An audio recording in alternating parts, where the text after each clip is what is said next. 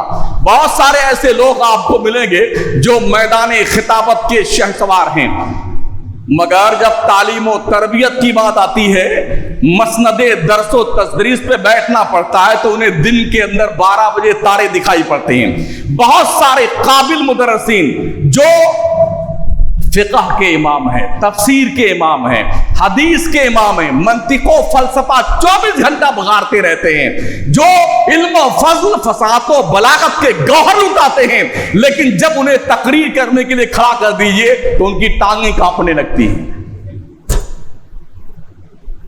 کانپ اٹھتے ہیں، لرز جاتے ہیں، تھرا جاتے ہیں۔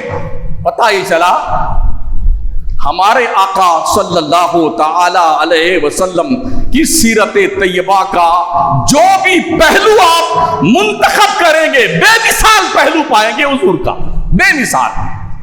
جبھی تو شاعر نے کہا یا صاحب الجمال ویا سید البشر میوں وجہک المنیر لقد نور القمر لا يمکن الثناء کما کان حقہ بعد از خدا بزرگ توئی قصہ مختصر۔ بلبل شیراز فرماتے ہیں یا صاحب الجمال ویا سید البشر، اے حسن و جمال والے مصطفیٰ اور اے بشریت کے تاجدار، میوں وجہک المنیر لقد نور القمر، آپ کے رخ زیبا سے چاند روشن کیا گیا ہے۔ یہ بریلی شریف کے نہیں تھے جو یہ شعر لکھا ہے نا، یہ شیراز کے تھے۔ ایران کے ملک میں ایک قصبہ شہر ہے جس کو شیراز کہا جاتا ہے۔ گلستہ بوستہ نامی فارسی کی بڑی معتبر کتاب لکھی ہے جو آج ہر جگہ ہر مکتب فکر کے درس نظامی میں داخل پڑھائی جاتی ہے۔ وہ فرماتے ہیں میوں وجہک المنیر لقد نور القمر، مصطفیٰ آپ کے پرنور چہرے سے چاند منور کیا گیا ہے۔ لا يمكن الثناء كما كان حقه، جیسا حق ہے آپ کی تعریف کرنے کا یہ تو ہم سے ہو ہی نہیں سکتا، ممکن ہی نہیں۔ بعد از خدا بزرگ تو ہی قصہ مختصر، ایک ہی سینٹینس ہم کہہ دیتے ہیں آپ کی تعریف میں، سب سے بڑا اللہ ہے، اس کے بعد دوسرا رسول اللہ ہے، تیسرا کوئی نہیں۔ اس مختصر قصے کی کہانی یہ ہے اللہ سب سے بڑا، اللہ اکبر اللہ اکبر، اس کے بعد اگر کائنات میں کوئی بڑا ہے تو محمد مصطفیٰ کی ذات والا صفات ہے۔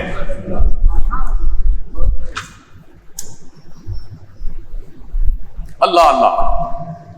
جبھی تو حسان ابن ثابت بول اٹھے ما ان مدحت محمدم بمقالتی لیکن مدحت مقالتی بمحمد، میں جو حضور کی نعت لکھتا پڑھتا ہوں، جو حضور کی تعریف و توصیف کرتا ہوں، حضور کے پاکیزہ کردار کی عکاسی کرتا ہوں، شعر کے قالب میں کردار مصطفیٰ ڈھال کر دنیا کے سامنے پیش کرتا ہوں۔ اے لوگوں، اس لیے نہیں کہ میرے شعر کی وجہ سے حضور کی عظمت میں اضافہ ہوتا، قسم اللہ کی ایسا نہیں ہے، بلکہ میں اس لیے شعر پڑھتا ہوں، حضور کا شعر پڑھوں گا، نبی کی تعریف کروں گا تو تعریف مصطفیٰ کے صدقے میں ہمارا شعر دلوں کی تختی پہ لکھا جائے گا، ہمارے شعر کی تعریف ہوگی، ہمارے نظم کی تعریف ہوگی، ہماری نعت کی تعریف ہوگی۔ ما ان مدحت مقالتی بمحمد، ما ان مدحت محمدم بمقالتی لیکن مدحت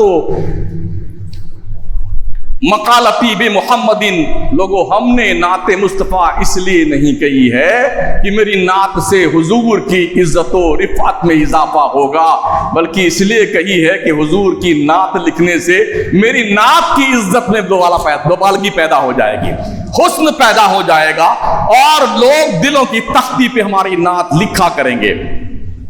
آقا کریم صلی اللہ علیہ وسلم کے پیارے دیوانوں، ہمارے حضور صلی اللہ علیہ وسلم کی تعریف و توصیف کس نے نہیں کی ہے؟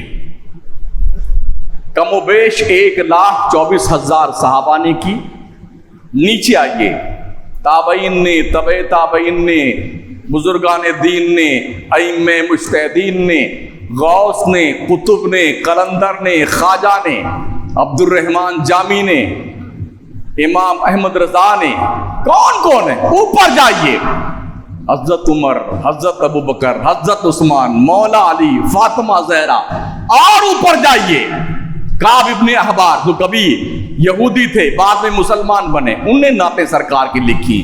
1,24,000 نبیوں اور رسولوں نے نبی کی نعتیں پڑھی ہیں، اور حق تو یہ ہے اللہ نے خود مصطفیٰ کی نعت پڑھی ہے۔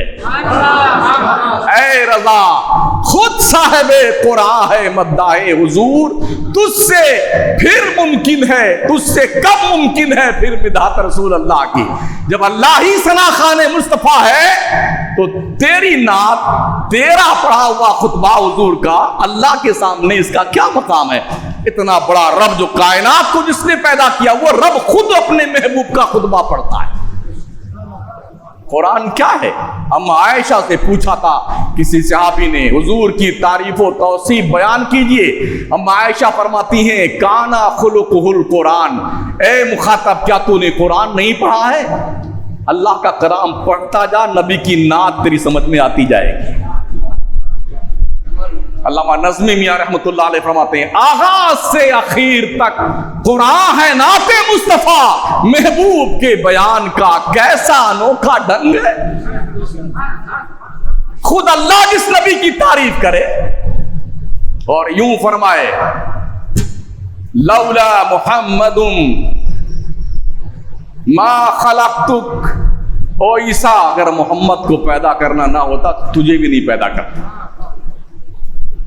لولا محمد، اگر محمد پیدا کرنا مقصود نہ ہوتا تو زمین نہ بناتا، آسمان نہ بناتا، کائنات نہ بناتا۔ لولا کلمہ اظہرت الربوبیہ، اے مصطفیٰ تجھے پیدا کرنا تھا تو اپنا رب ہونا میں نے ظاہر کر دیا، ورنہ مجھے کیا لینا دینا کسی سے، کوئی مجھے مانے چاہے نہ مانے، تیرے لیے میں نے اپنے آپ کو رب ہونا ظاہر کیا ہے۔ یہ دنیا اللہ نے محمد مصطفیٰ کے لیے بنائی ہے، ہم تو یار یہ چھٹاک بھر لوگ ہیں نا، یہ نبی کا صدقہ ہے، ان کی رحمت کا چھیٹا ہے جو ہم پیدا ہو گئے ہیں۔ ہمیں کیا نہ عبادت کا شعور ہے، نہ ذوق سجدہ ہے، نہ معرفت کا ہمیں پتہ ہے، نہ حقیقت کا ہمیں پتہ ہے، اور پگلائے گھوم رہے ہیں۔ اللہ نے دنیا محمد مصطفیٰ کے لیے بنائی ہے، تو جو اللہ ان کی خود تعریفیں کرتا ہے تو ہم آپ کس کھیت کے مولی ہیں؟